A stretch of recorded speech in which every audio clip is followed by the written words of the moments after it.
Hello, my name is Corey Gemmell, and I'm the violin half of the Gemmell and Smith duo. Benjamin Smith, my esteemed partner, is the pianist in the group. And we would both like to invite you to a performance we have at West Plains United Church, live at West Plains, on Sunday, May the 17th at 2:30 p.m. in Burlington. It is a fantastic lineup that we have. We are going to be playing Prokofiev's second violin sonata in D major, the poem Élégiaque by Ysaÿe, and also we'll wrap it up with the magnificent Schubert Piano Trio in B-flat major, joined by our esteemed colleague, Paul Widner on cello. It's a great program. It's kind of on an epic scale and yet very intimate at the same time, which lends a certain quality to it that we enjoy a great deal.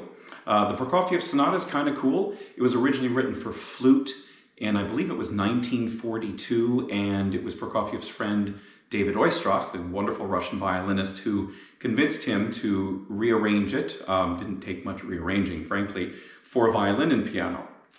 And it's a great work. It's a typical classical violin sonata and piano sonata, but with a kind of an unusual few little twists and turns. There's a little bit of blues or jazz in the third movement. It's certainly got Prokofiev's usual sort of sarcasm and biting humor at some very key moments. So it's kind of typical Prokofiev at his best. And as I said, within a very classical, traditional framework of how a sonata might work. The Ysaÿe is also very interesting. It's a poem, in many ways perhaps the inspiration for Chanson's very famous poem as well. And Ysaÿe was kind of coming out of a period of writing music. He was largely self-taught as a composer for the most part. I mean, he's of course, had all of his training, but as a composer, he was sort of trying to explore something new. He was looking for a new direction, and the idea of a poem really appealed to him. It's sort of hard to define. It's basically just a musical musing or adventure along sort of simply emotions and feelings and kind of wherever it takes one.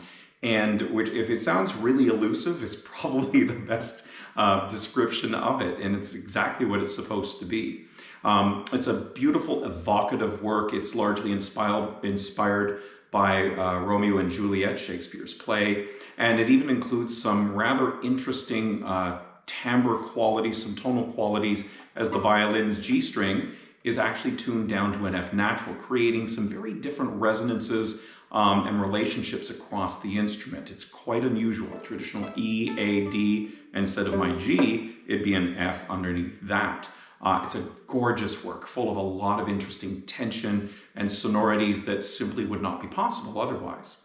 The Schubert Piano Trio in B-flat, it's epic. It's a magnificent work. It's one of the great chamber works of all time. It's certainly up there.